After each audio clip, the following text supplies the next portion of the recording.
What would an all-tariff policy look like? There's no denying the upside. The hefty chunk of your take-home pay that goes to the federal government would suddenly be in your pocket. Hooray!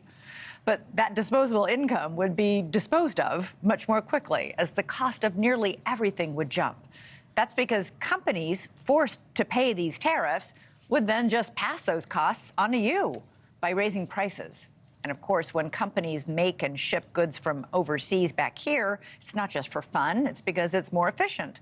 Making those same things here will cost more. And just continuing this thought experiment, those tariffs would have to be massive just to maintain current revenue, which is still, by the way, not enough to cover current government spending. So far this fiscal year, tariffs have brought in the federal government $49 billion. Mere pocket change when you compare it to the $1.7 trillion the government took in from individual income taxes. In order to bridge that massive gap, we would need tariffs of at least 70%, maybe 80% on all imported goods.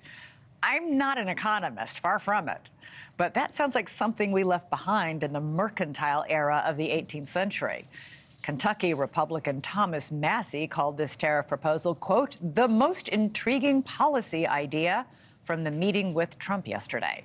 But it's raising questions about what this could mean for Americans just months away from a presidential election.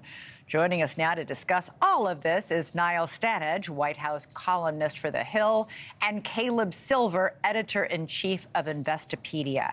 Great to have both of you here. Okay, tariffs are taxes on imported goods, Caleb.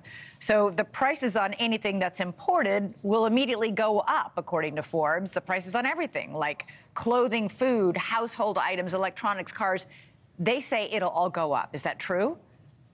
Yeah, that's a consumption tax because you got to pay for that import tax somehow. But behind all of this is a huge math problem. You outlined some of it, Liz, but it's even bigger than that. We took in $2.3 trillion in income taxes in the last fiscal year, and that's about 50% of what the government revenue is, and we only took in about $80 billion in custom taxes. So you're talking about a $2.1 trillion gap to fill, which means, as you say, raising taxes on everything, which makes things more expensive, hurts lower income people the most, but it hurts everybody the most because wealthy people will just spend less money, which is not great for economic growth and GDP. Yeah, and Caleb, even items that are made here in the U.S. will get more expensive because of supply and demand. People will say, oh my God, everything that's imported costs so much more, so I'll buy the American-made thing.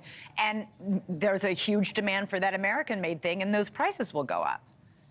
Prices go up. What are we going to do about olive oil? Just for one example, but there are literally tens of thousands of examples of things that will just cost more money if we produce them here and then put them into the finished product and then have to raise those prices to consumers who will eventually tap out and not want to pay those prices. So it doesn't solve the problem necessarily. It sounds intriguing, but it doesn't really solve the problem. All right. Now, nearly every business journalist I saw, nearly every economic publication I read on this said this isn't a crazy idea, and that it would undoubtedly drive to massive rates of inflation. Why is former President Trump suggesting this? And is he serious? I think the reason he's suggesting it is to get the headline, because as you said in your introduction, the headline here becomes, well, we're going to do away with income tax. And people hear that soundbite in isolation and they think, that's great, I don't love paying income tax.